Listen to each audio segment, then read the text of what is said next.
I don't think I remember a time in the past couple of years where we actually were off for 2 weeks in a row. I don't think that's ever happened. So You got to get a four-wheel drive vehicle. I kind of expected to not be here the day before Thanksgiving. That was kind of a planned day off, you know. But then the week before that, I found myself stuck in the dirt. Man, I finished an installation. It was a great day. I installed 2 shower doors, 1 house. It's great. Everything went really well. Lady there was really nice. I got ready to leave, and I got stuck in her driveway. It was so embarrassing. And it's she was one of these mountain ladies, you know. It's I was kind of up in the mountains doing this thing. So she comes out and she's helping me, you know. It's oh, I'll stand on the back of the bumper, you know, see if you can get traction. And that didn't work. Then we're just putting stuff under the wheel. And, oh my gosh, that didn't work. I ended up stuck. I can picture the woman. I can picture the lady going, "Oh, Chris, you're struggling with those lug nuts. You want me to help you?" Yeah. Yeah. Yeah. I mean, you know, picture it if you will, you know, this mountain woman out there, you know, helping me trying to get unstuck. So, oh man, I won't tell you the whole story. Maybe another time, man. But it's quite a story. Side, Chris, let me just do it. Get out of the driver's seat. I'll take it. All right, cool. Go for it. Oh man. Nice. But anyway, how you doing? Guys, you know, having a nice start to the holiday season? I know I am. I didn't lose my sense of humor, not once. Man. It's hey, you know, I'm here. It's you know, just make the best of it. But you know, one thing Jay and I have identified the last 4 years is the week before Thanksgiving and the week before Christmas. There is always, every year, there's a lottery ticket that calls in that, you know, they start off the conversation with, "You're going to kill me. Price doesn't matter. I will do anything you want." And it's my favorite time of year because it happens inevitably every year. And this year was no different. I'm curious if everybody else sees that, you know, because initially they called me I need something ready. Oh, here's another asshole trying to get a rush. Whereas if you just wait it out a little bit and they say something like, "I'll pay you literally anything," you know, it changes your mindset a little bit. Do you guys get those calls? Oh yeah. Yeah, and you're right. It's right before Thanksgiving and then right before Christmas. You know. Once Christmas is over, it's nobody cares. Then nothing matters. It's they can put it off for 3-4 months. But company's coming. Oh my God, this has to get done. Yeah, we're actually pretty busy right now, which is awesome. I love it. It's good to be busy. Yeah, we're busy too. And my salesman in the area says 50% of the shops in the area are busy and the other 50% are slow.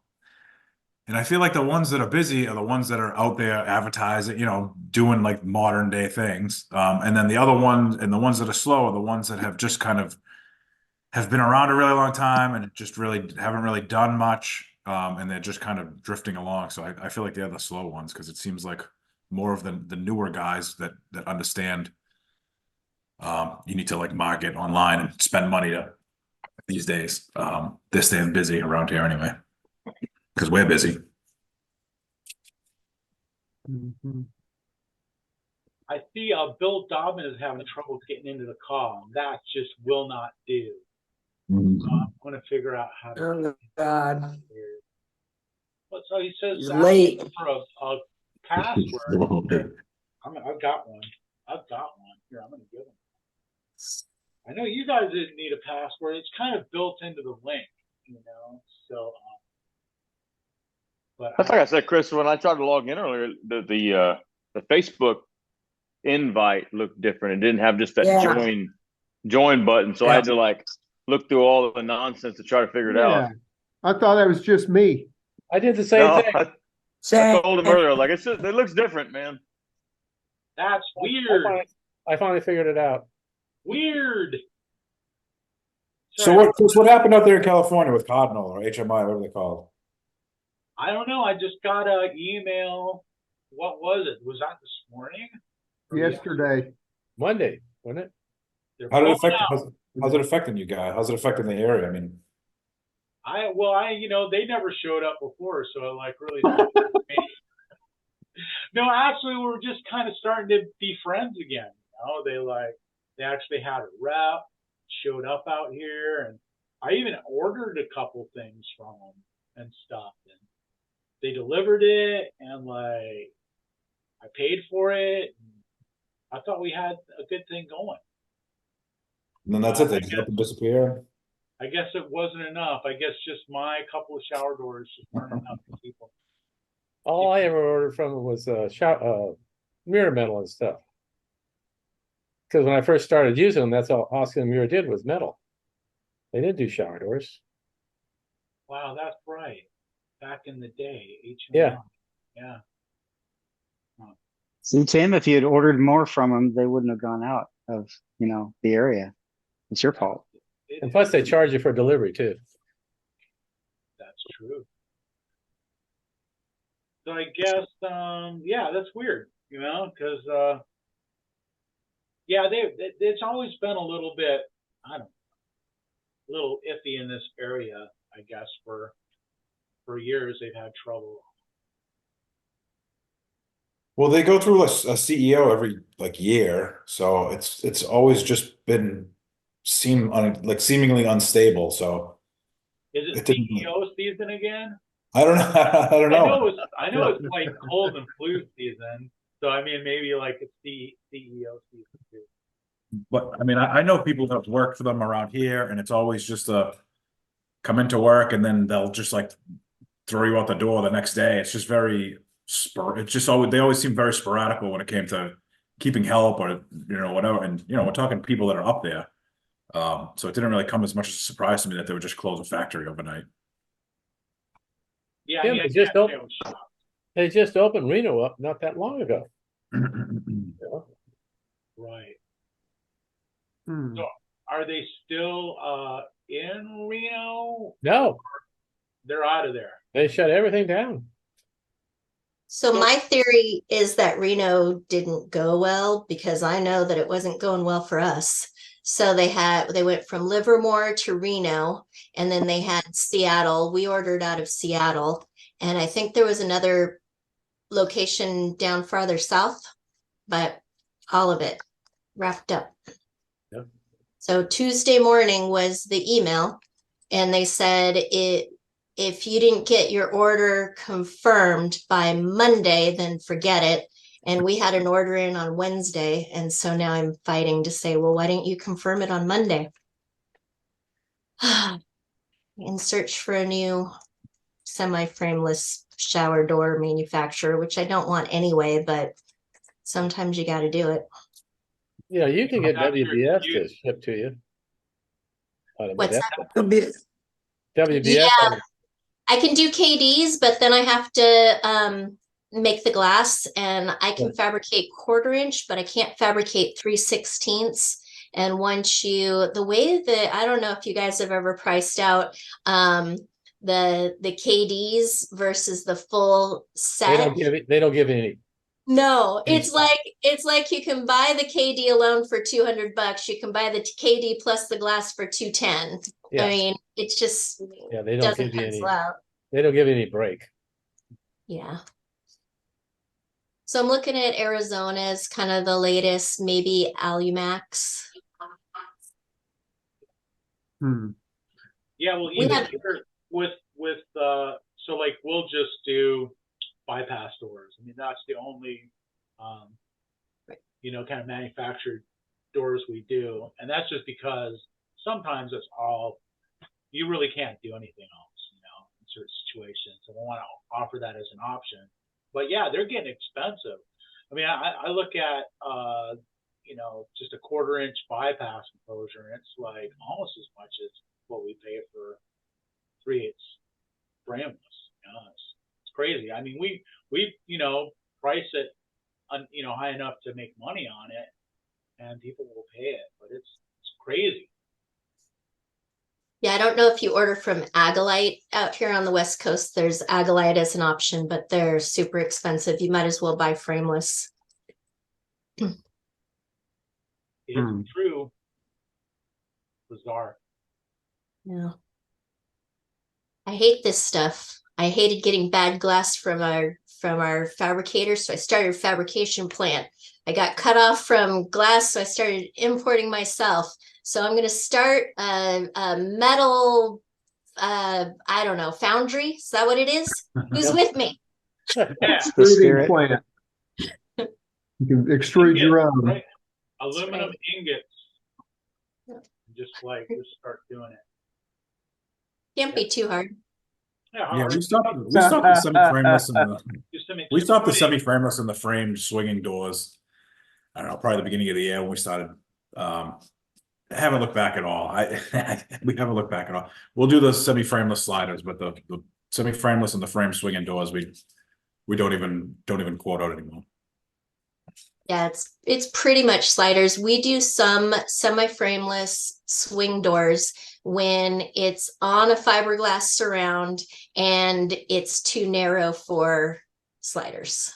So that comes up sometimes. We have one builder who is like our largest builder as a whole. It's like all these family members. They do lots of high-end homes, but they do some fiberglass houses too. So, if we want it all, we got to do it all. Not to poke the bear, but we tend to every now and then we'll use the Cardinal True Fit in place, like if it's a narrow fiberglass opening, I'll sell them a True Fit for a 26-inch opening or something like that. But I know that kind of doesn't really help you. The Cardinal True Fit. Yeah. Thanks. Yeah. It works. They seem to work really well. They're higher than a semi-frameless swing door, but that's what I quote out. If they're looking for a cheaper alternative, they have to go somewhere else. But we tend to have good luck with the True Fits every now and then. We run across that. Cardinal had some good choices that fit a niche. Yeah, I just ordered. I think that's my orders with them are $70 at a time and few and far between. So I'm not their greatest customer in the area. Well, and everybody saw the email? It didn't say that they weren't making any money. They didn't say we're going to charge more. They said we can't find enough help to stay open. Mm-hmm. It's a pretty scary proposition. Maybe it's how you treat them. Good point. That is what they said. Did you read Max's podcast this week or his blog spot? No. It was actually about that, how many shops should be going automated and getting the robotic help, just so you don't have that. And it helps, you can have a lot of things that are automated in your shop, and it'll reduce your workers' comp claims. The machines are more dependable if you have a good maintenance guy. It's just options, but that's one of his takeaways from the glass show. Said he thinks that more and more glass shops are going more automated, just less number of people, and they can work more around the clock. Kind of a big investment on the front end, huh? Yeah, huge investment. But if you're getting into fabrication, there's times that you need to invest in your company. Sometimes it's to reduce your taxes, or it's just to make yourself more efficient and a better company, or it's because you're having problems with help. And maybe on the upfront cost, it's a lot, but overall with labor and insurance and everything else and the burden that employees put on you, it's probably a better alternative. Well, I know Sigco up in Maine, who's I buy a lot from. They're under Oldcastle. They've invested a huge amount of money in the last handful of years into like automated equipment and automated systems and automated this. And so like they're investing in their back office people and training and everything. And then the people on the floor are, I don't want to use the word expendable, but they don't need to be highly trained, so they can kind of come and go When it gets to a busier season, they can bring people in as just hands-on people. Your job is to push this button and move that over there. And all like the higher paid people are in the back doing the the programming, the CAD, all that stuff into the systems. And then the people on the floor are literally just moving stuff from one place to the other. Sure. And I've noticed we went and visited their factory a couple months ago, and all the new stuff they have is it's all high-end stuff, just exactly that. And to your point, Chris, not only is a lot of money up front on the machines, but you have to have a space to put it in, because if you're doing it automated, you may be laying everything horizontal, which takes up an awful lot of floor space, unless you start buying the vertically oriented machines where you're standing up the glass and running. But yeah, there's a big expense in engineering, and you got to lay it out right for a good production flow. But it might be the alternative if you're in it for the long haul. Yeah, I think we'll may just end up with less shops, bigger, but bigger, and Yeah, more automated. yeah. I'm still wondering why they have a hard time getting help. I mean, is their culture bad? Are they paying the right amount? Because, like Shannon, you'd pay for good quality glass. So it wasn't a pricing issue. So what is it about them that they can't get help? Are they located in a spot that's really rough, or people don't want to go there? It's got to be something. The explanation that I got, because we deal with them quite a bit, is that it was demographic in Reno, and everything functioned out of Reno.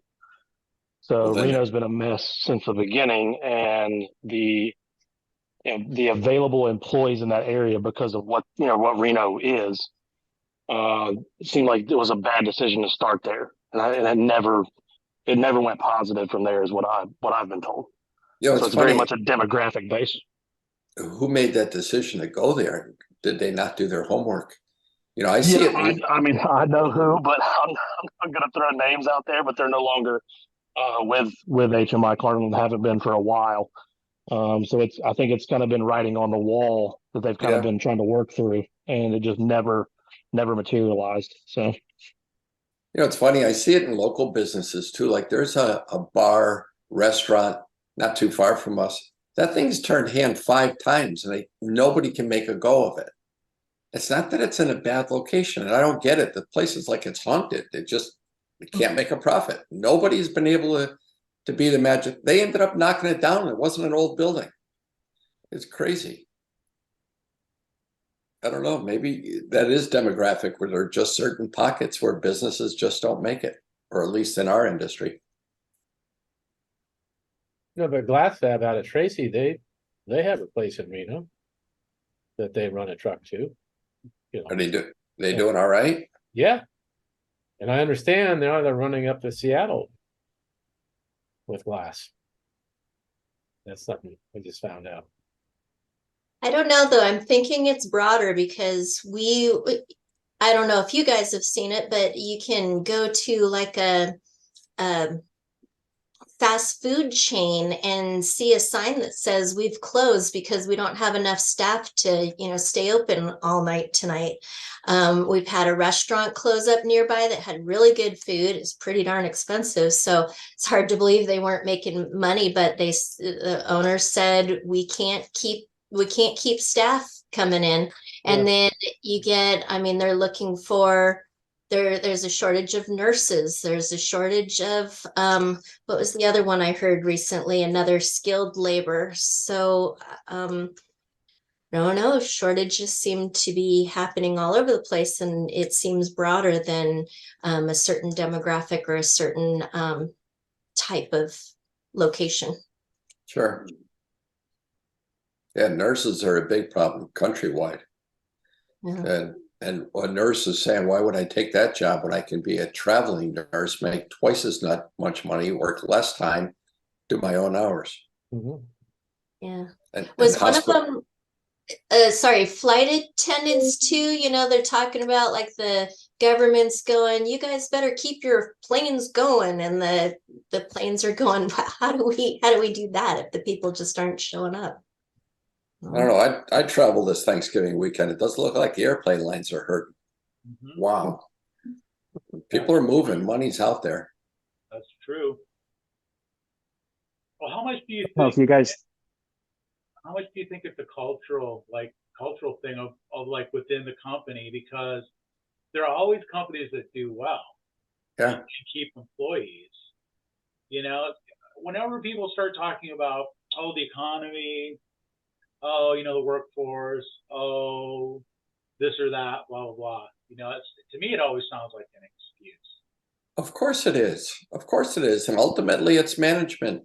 I mean, if I was doing bad, I'm not going to be blamed on my employees. I'm going to blame myself. But not everybody has that mentality, and an entrepreneur's got to adjust. If it's not working, then do something that is working. Make a change. Can't keep doing the same thing if it's not working, because it's not going to get better on its own. You have to do something. You I talk think about their HMI is run by like investors. There's nobody like you that, that like sits at the top Yeah. and cares about everybody in there. There's just Yeah. Great point. there's Great just point, penny- Michael. there's Great just point. penny pinching little bookkeepers going, this works, this doesn't, crash that, invest there. There's nobody at the top saying, what is the actual problem? Is it the people? Is it how we treat people? There's nobody looking at that. They're just looking at the dollars and cents. And Bean counters. if you taught you out of everybody else taught me that you just need to invest emotionally into your people, and they don't I do think that. FHC is a great example of that, Absolutely. where you Perfect. see that they care, they're still investing, you can still contact people, you can still get that relationship base, where a lot of these companies that are being bought out just for investment purposes are trending in the opposite direction. I think that's a great point, and I think that's a key part of what's going on, in our industry and other industries, is those companies are struggling because the culture is suffering because of what they're being kind of ran for. It's truly a profit base, and that's it. Right. So I think that's a key point. They're the first ones to say, oh, the next generation's lazy. The next generation's lazy. It's not that they're lazy. It's just that they have different opportunities, and the investors aren't identifying opportunities. They don't care. They just look at these numbers, and it's not the Refusal to way. understand the next generation. It's like, They don't- that's what it is. The refusal to change, to bend, to learn, to grow, and to invest in what is going on right now. Learning that. It's like I may not. There are big companies that like I'm not necessarily a big fan of big corporations, but like a good example that's popping into my mind is Starbucks. Starbucks really made its fortune on understanding the generation and like really investing in them. I remember reading about how they really took off, and it was they were teaching young people like life skills, not just how to make coffee, but how to interact with people, how to understand people, and it caused them to grow, exponentially. And to this day, I mean, you go to a Starbucks, man, they're packed. They've got employees. They're not closing down. They built this culture. And again, like it or hate it, it worked. And I don't know. Chick-fil-A is the same way. Chick-fil-A.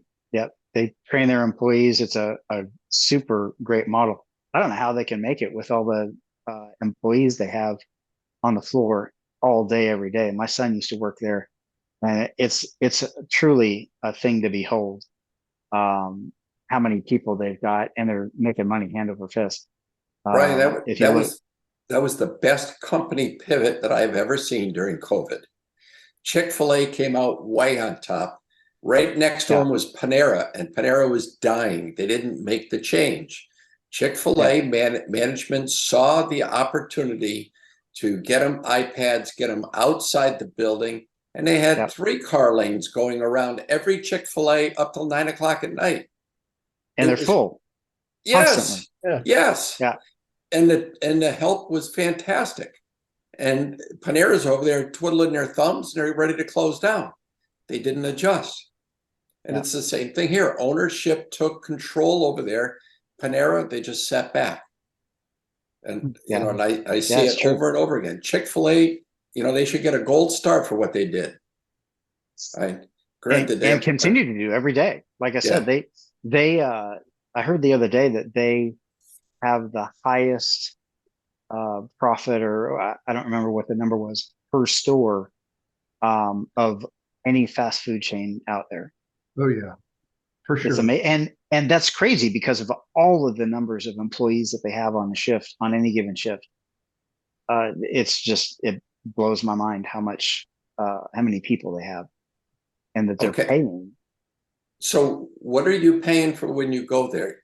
Okay, the chicken's okay. It's nothing outstanding, right? But the service is phenomenal. And if they invest in that service, people will pay more because they're getting treated right and they're getting treated quickly. And most of the time, their orders are accurate. So you invest in the right people, train them right, and let them do their thing, and they'll come around for you. And when I hear these other guys saying, "Oh, we couldn't get help," well, what did they do to change? There's got to be a way of getting help. People are still spending money. I don't care if it's in Reno or Asheville or, you know, anywhere. It's going to happen. There's another thing that's going on. I don't know if you guys follow Mike Rowe or not, but one of the things that he talks about constantly is I think he calls it the skills gap, where there's, I could get the numbers wrong, but say 11 million jobs available, and there's 7 million working age, healthy males that are choosing to sit out of the marketplace. They could be working, but they're choosing not to. Now, I don't know if they're in their parents' basement, you know, mooching off mom and dad, or what. I don't know how they're making it, but they're choosing not to participate in the marketplace. 7 million, even if all 7 million went to work, you'd still have the 11 million. You've still got that gap of 4 million. It's mind boggling. I don't know how they do it. Well, work ethic is part of it, I think. You know, a lot of people don't know how to work more than 8 hours, and they don't expect to work any longer than that.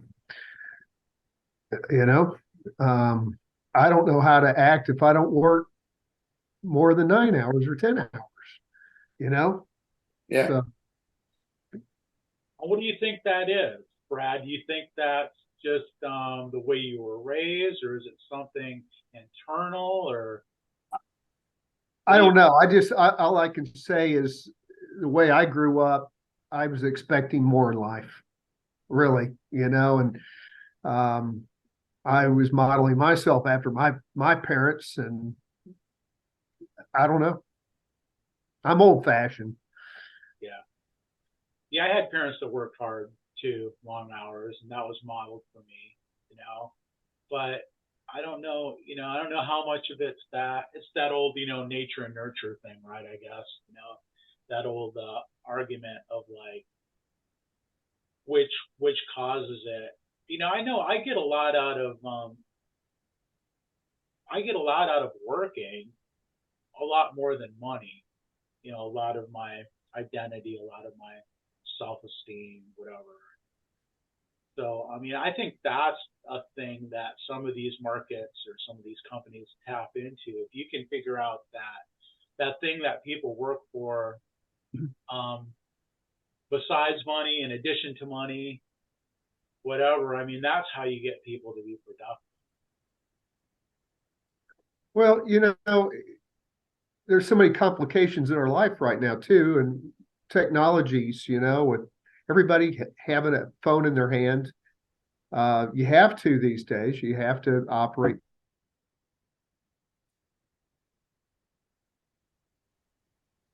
You do indeed. You do indeed. Did he freeze?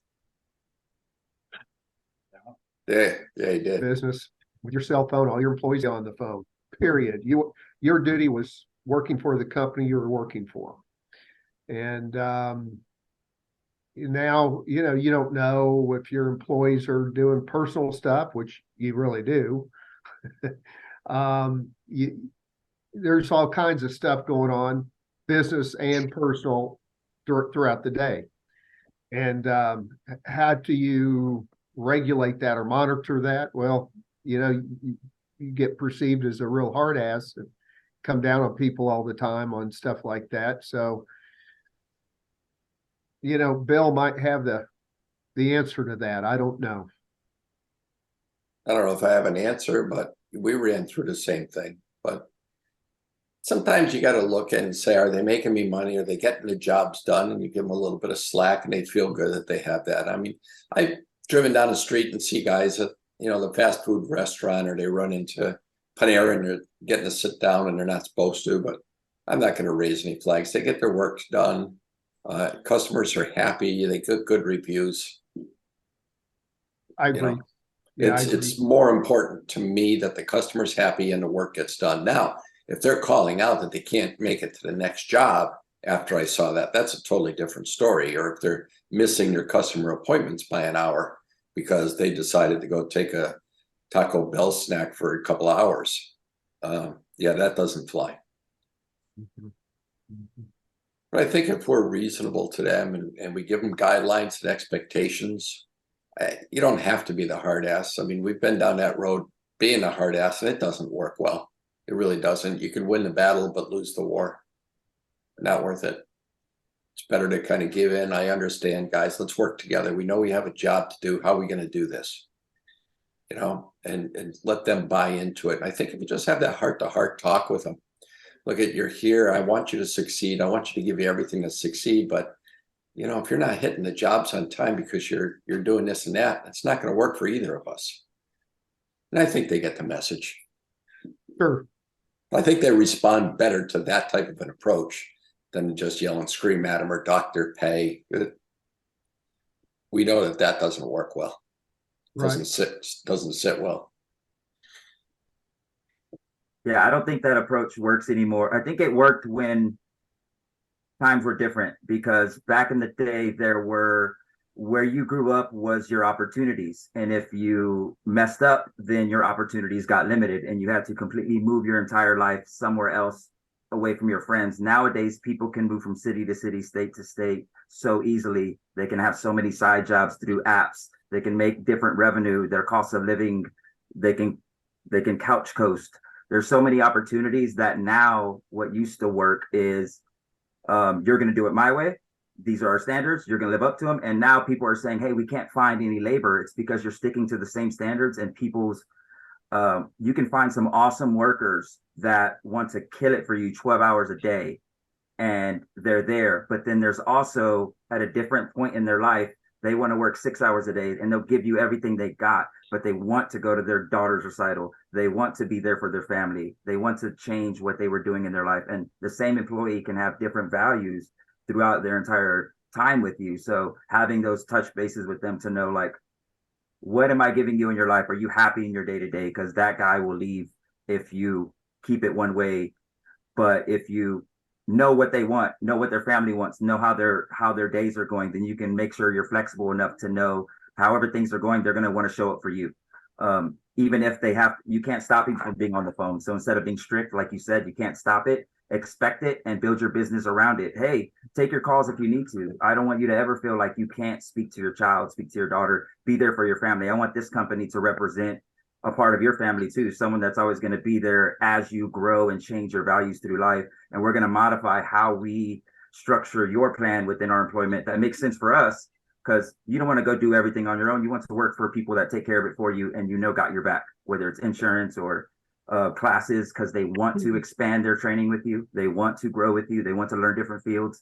Some people just want to get their paycheck and go home, but find out who they are and give them what they want, and they'll stay with you. That's my opinion. Like, you'll find more people, whether it's more pay or same pay, but more time, because their current company that they're killing it for won't be flexible on what they need now when it comes to their time frame, not even about the money. So having those discussions with people, you might find some unique cases of people that don't care about money. They're out there, I promise. You're right. It's not, if you look at all the employee things, the number one thing that employees want is to feel part of the team and to feel appreciated for what they do. Gotcha. And if you're not showing them the appreciation for it, that hey, they're making you money, right? Without them, you can't expand, you can't grow. You have to go do the installs yourself. They want that verification and the understanding that they are part of that team. So you have to acknowledge that. That's the number one thing employees look for. Sure, money's important, but it's not the number one important, because you can make a lot of money and not be happy when you get up in the morning. And it's just going to be sour, even though they give you a big salary. Salary is not, it's just like having a good teacher at school. They talk about, oh, we got to raise the teacher's salaries, got to raise them. That doesn't mean it's going to get you a better teacher. You're going to get the same teacher with higher pay, but it's not going to be a better teacher. And I don't think it's going to attract somebody that didn't intend to be a teacher growing up. So I just think that's a false narrative that they're playing there. You know, it's funny. The timing is pretty good on this. We're talking about employees. I've got a list, an email that was just sent from our HR.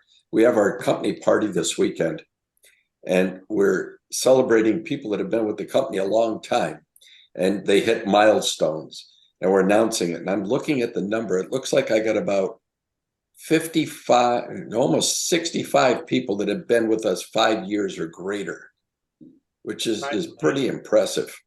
I'm blown away, actually. It's pretty good. The top two guys, 19 years, 17 years, and it goes down. And the other one, the lowest one on this list is 5 years. And of course, we have our startups. But out of the employees we have, there's a lot of them, 5, 6, 7, 8, 9, 10, all the way up to 19 years. So that says a lot. The camaraderie is good. The culture is good. We must be online with pay, because they'd be leaving if the pay wasn't right. Bill, I've been down there twice, and I met almost everybody the first time. And then the second time I talked to people, without you, and they love you. They love you. I'm telling you, like, I don't even know how to, they absolutely love you. They have nothing but good things to say about you. They tell me stories about how you've helped them through in life. And that's what I'm saying. That's what I was saying about Connell. There's nobody at the top that cares about the people working there. That's what you have that they don't. Yeah, it's really important. And that's what Don Freeze does at FHC. I mean, this guy's in his 80s and he's still at home shows. He loves the business. He loves his customers. It's a huge difference. Sierra Lawrence, obviously Don sold it and it went to a private equity, and it's all profit driven. Totally different. FHC is that customer orientated service type business. And, it's funny, Mike. Yeah, the employees love me, but they like the culture. They like everybody. The team that we've built, I think, is a better way to say it. I agree. Their immediate supervisor, their work partner, the office staff, they get along so well. That's the thing. You got to be a coach, right? You got to culture that. You got to put the people in the right position. You got to create space for that too. Yes. You have to allow that, you have to make enough room for people to do that. If you're all restrictive, people don't get the opportunity to have relationships and like each other and have fun and maybe joke and maybe, have that culture. I mean, you have to leave a little extra room. It's almost like you build a warehouse and you make enough room for all of your equipment and all your trucks and all your glass and all your machinery and all your people and stuff. And then it's almost like you have to build a little extra space in there. Your break room, right? The space where people can feel comfortable enough to be themselves, because you want people to be their self. The days of making people conform. That's that did what it did. That accomplished all that it was going to. And now it's there's an opportunity to tap into people's creativity, and their humanity and their love, And it's man, you get a person's control of a person's mind, it's yeah, that'll produce something. Man, you get a hold of somebody's heart, and there's no limit to what they might produce. And that's what that's what we need to learn how to do. And it's funny, the things that really turn people on. Yeah, the acknowledgement, they've done a good job, but You know what the installers really like? Donna makes these sweatshirts, and she gave them all new long sleeve things, logoed. They love that. And it's a company thing. We trade in our trucks when they get to about 100,000 miles. They get new trucks. My God, the guys they can't wait to come to work in their new truck. It's spotless, and they do a good job taking care of it. And we try not to let them go over 100,000 miles. It's those type of things that, I've seen competitors in an old beat up Chevy van where the paint peels off and the windshield's cracked and dashboards stuffed with crap. And I sold a $3,000 shower door from a $500 truck. I could never understand it. Yeah. Yeah. And you don't think that the customers, walk out after you do an estimate in one of those trucks and take a look at it and they try to assess your company from that? Every single one, at least down here they do. They have time on their hands. So the image is huge. So what image do you want your guys to portray? You don't want them coming in a $500 truck. You want them to come in a good looking company vehicle, and you want them representing the company in a good fashion. It's extremely important. Yeah. Maybe make them like tuck their shirt in, or like comb their hair. If they have any. Brush their teeth before they come. Hey. Yeah. Yeah, got it, Chris. I want it. We could talk about culture all day, but bottom line, you got to sell shower doors. But I think that culture helps sell shower doors. I know it does when you start looking at your leads and where your new business come. And when you say it's word of mouth or previous customer, well, that means you did a good job before, or you did their neighbor and your neighbor was happy and they've already recommended it. You can cut the money out of your advertising budget and put it into the guy's pockets. They're your best salesmen. I've got salesmen on the road, but the installers are the best ones. They're the final image of that company. And it's a pretty good chance that the customer will end up doing another door with you, either in that house or in the next house they buy, if the installers do their job right. Yeah, so true. The longer you're able to keep it all kind of plugged into each other, because I feel like the longer you're able to keep your team happy and effective, like you said, you have 5-year employees, then the more effective you are as a company, because now your team is more knowledgeable, the people going out, people behind the scenes are more knowledgeable, and the company as a whole is a better company. So it just starts with being able to keep the people happy for as long as possible. Absolutely. Absolutely. And I analyze a lot of local businesses that I go to. Chris mentioned Starbucks, but it goes on. And take a look at how many of them have a stable employee base where you recognize that person every time you go. Then there's other businesses, it's a new face every single time. And especially if it's a service business, if you get somebody come in your house for whatever reason, I got a water treatment company and they come out and change the filter every so months. I feel good when it's the same guy that comes back. He knows his system. He's not starting from scratch. That's valuable to me. Saves me time, and I know the guy knows what he's doing. But you get somebody like Comcast, and every guy is different every single time, and they're starting from scratch, and they're wasting time. Always blame the last guy for whatever it was. Oh, this guy did a hack job. I'll fix it. He makes it worse.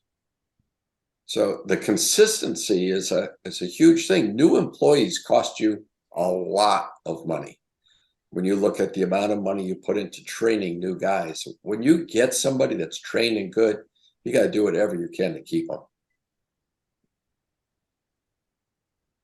It's true. It's like new stuff is expensive, no matter what it is. Whether it's a new customer, it costs a lot of money to get a new customer. The cost of acquisition, right? Yeah. A new employee costs a lot of money. If you're buying a new truck, it's going to be more than a used truck. It's like it's cheaper to keep what you've got going. Yeah. You got companies that go out and they get their salesmen going after new builders. But when was the last time they went to your existing builder and said, "Are we treating you okay? What can we do better?" And have that good relationship with your existing customer. That's going to get you more business and more stable business in the long run. That's a good one. Yeah. Good point. Your builders, be nice to your builders. Oh yeah, it's a two-way street. They're gonna follow up too. We've talked about that. You're gonna go out to do jobs and the tile's not gonna be ready, or painters are gonna show up and you can't get in the bathroom. all that typical stuff. But if you have that good rapport with the builder, man, that goes such a long ways. And he's going to be more forgiving to you when the glass doesn't fit or something goes wrong. That's the other thing. It is a two-way street, and we're not perfect. We want to be perfect, but we're not. But when you have a good relationship, they go easier on you. Yeah, how many of y'all are like do something like send out a little gift or a card or something to your existing customers, builders, whatever? We don't. We used to do that. We don't anymore. But the phone call, how are you? What can we do? Or do you have a charity that you're doing? Can we support you? It actually means more. Because what kind of gift are you going to send them? A pen? I don't know. Something that says, hey, I'm here, and it's got my company logo on it. I think it's more important. You call the guy, talk to him. Is your family good? You can have a good Christmas. You know, what can we do to make your life better? To them, that's actually more important. More personal. Yeah. Mhm. And they don't always have to cost you money. I mean, we had one of our good project managers just had to go in for heart surgery. I just sent him a text. I says, hey, can we donate blood? Doesn't cost us anything. But the guy knew that we were behind him. It was huge. I was actually on the receiving end of that today. I had a builder call me and ask me how my family was and how my Thanksgiving went. And I was surprised on that. I was like, wow, that was pretty nice to get on the receiving end of that. Yeah. You'll always remember that though, won't you, Steve? Absolutely. You'll always. So now when he calls, you're going to drop everything and get his job done because he cared about you. That's a great example. Mhm. See how smart that is? If that guy sent you a pen or I don't know, a koozie, Right, doesn't change your life. But that phone call does. Changes your frame of mind. Yep. Offering blood, man, gosh, dude. Those things don't come around that often. No, but when you see them and you strike, yeah, you got a builder, a contractor, a customer that you see is going in for surgery. And I tell you, I'm telling this from an experience when Keith was sick younger. I'll remember 2 people that asked me if they could donate blood. And that was 30 something years ago. And I still remember it. That's powerful. Wow. Heard it all. Yeah. It's simple. Doesn't cost you anything. Yeah. But you can make lifetime relationships out of it. And it's huge, man. I mean, it's like, what, what can you do more personal for somebody, offer them a kidney or Yeah. Yeah. I don't go that far. The thing about blood though is, you don't have to be the same thing. It'll just go into a blood bank and they'll give them an equal amount. So if you're given a quart of blood or whatever a vial, and they need it in a different type or something, yeah. They'll just swap it out. Yeah. That's cool, man. And you can make more blood, so that's good. It's not like a kidney. Yeah. I can't really grow a new kidney. As long as you don't carry glass wrong. Yeah, right. Lose a lot of it. Yep. Fantastic. Wow, what are we missing here? Anything we need to talk about? There's nobody on here from Ohio, right? So we can talk about that great Michigan game. There you go. Come on. Yeah. It was funny. We have an NIL agreement with the Michigan football player. So he's been on the team 3 years. So all 3 of the years he's been on the team, they beat Ohio. That's pretty strong. There you go. I think Billy and Greg went to the Tennessee game. I was down to see Billy last week. We were there the day after Thanksgiving. And man, he's doing such a good job in Asheville. He's doing a great job. That doesn't surprise me. No. Billy's a good guy, man. Yeah. Don't tell too many people. Don't tell too many people. No. Yeah. Hey, I saw the blog that Max put out. He spoke highly of you, Billy. Did you read it? Max is the greatest of the great. He is. Max is the greatest of the great. We all hope to be Max when we grow up. Oh, that is a fact. Max knows too. I mean, if Yeah. Max says something good about you, man, I mean, you know. Yeah, and in Max's last week blog, Billy was highly recommended. You better print it and send it out there, Billy. Frame it, yeah. So Max is a big buddy of mine. The offensive coordinator, kind of random story here for you. The offensive coordinator of the Detroit Lions right now is my high school quarterback that I played with in high school. His name is Ben Johnson. So Max loves him. So Max talks about him every time we talk, and Ben is going to be up for several head coaching positions in the NFL this year at like 38 years old. So Nice. look him up. Max, that's Max's guy. He's just going to be sad that he might be leaving Detroit soon. So Crazy. So is Max from Michigan originally? I don't know originally. I know he's in the Detroit area now, but I think so. I think so, but I don't want to say that for sure because I'm not positive about that. I was trying to get him to come south because I know it's cold here, but it's nothing like it is up there. So Yeah, I always thought he was a Pittsburgh guy from that area. I was actually born in Michigan. I'm from Grand Rapids originally. Seriously? Yeah. Yeah, I'm trying to remember like the Detroit Lions, man. I'm trying to remember them winning something. Is it just me? But quite honestly, I didn't know they were still in the league. Right. Detroit Lions and the Detroit Tigers. Yeah. Right? And it's yeah. I would say you've upgraded your environment a little bit, Chris. A little bit. Yeah. Michigan's nice, but Santa Cruz is a little nicer. Yeah.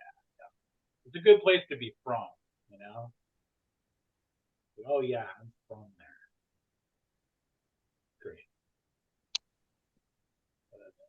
I don't know if you guys saw, but icon in the glass industry passed away here a while back. Is Don Harder, and he was like Max with the NGA. Oh yeah. Back in the day. Yeah, I don't know him. Yeah, he wrote codes. He did everything. He had the California Glass Association out here. Wow. And he even wrote a book or a catalog with all the codes and everything to follow. And he was quite well known in the MGA back in the 70s. And what was his name? Don Harder. Don Harder. He had Hal's Glass down in LA area, I think. Santa Monica, I believe. Well, I'm glad you mentioned him, Tim. Yeah. That's cool, man. Now, I always wondered what happened to him, and he was like 93 years old.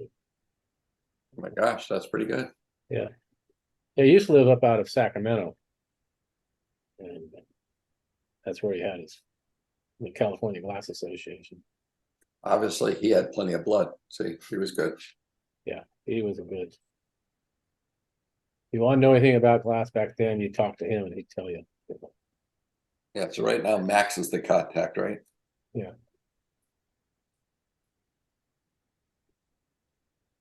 Anything else good, Chris? I don't know. It's pretty much it, you know. Kind of out of practice. It's been a couple of weeks. That's it. So gonna kind of easing back in. Hey, thanks everybody for showing up. It's always great to see you. I miss you. You know. We don't get together, so. Hey, what happened to your van when you're out in the boonies? Oh, dude, I was so I finished the job. It was great. Everybody was happy. I was feeling good about it. It was probably like 3:30 or something. So it was she had a dirt driveway. It kind of came to a T, up a hill, you know, kind of steep, and then teed off at the top. And it was dirt, but it was packed. They're just getting ready to pave it, you know. And so I kind of backed up, came around to make that turn. I was like, yeah, it was just a big old long van. I was like, yeah, I was not going to quite make it. So I backed up, started backing up, and the thing just started to slide. It's 350, you know, and so there was no glass in it because I'd already installed it all. So there's no weight in the back. and it just was not getting traction. It just kind of started sliding.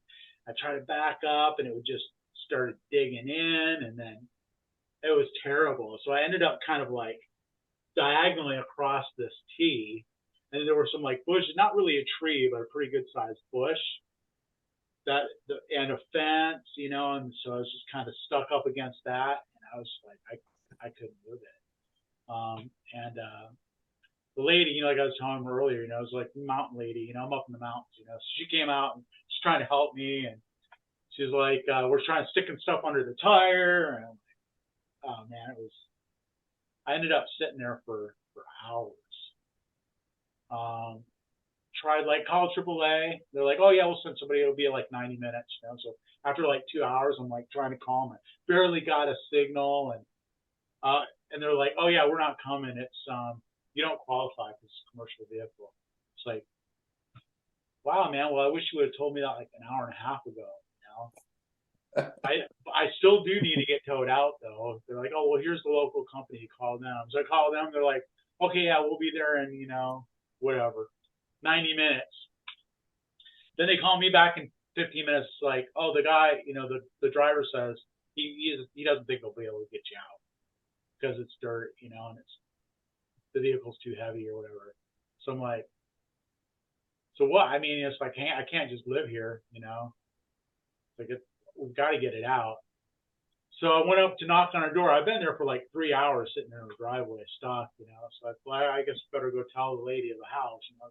Knock on the door, and she goes, oh, I called my handyman. He's coming over. He'll be able to get you out. He can do anything. So sure enough, you know, about 30 minutes, this guy comes up in a pickup truck.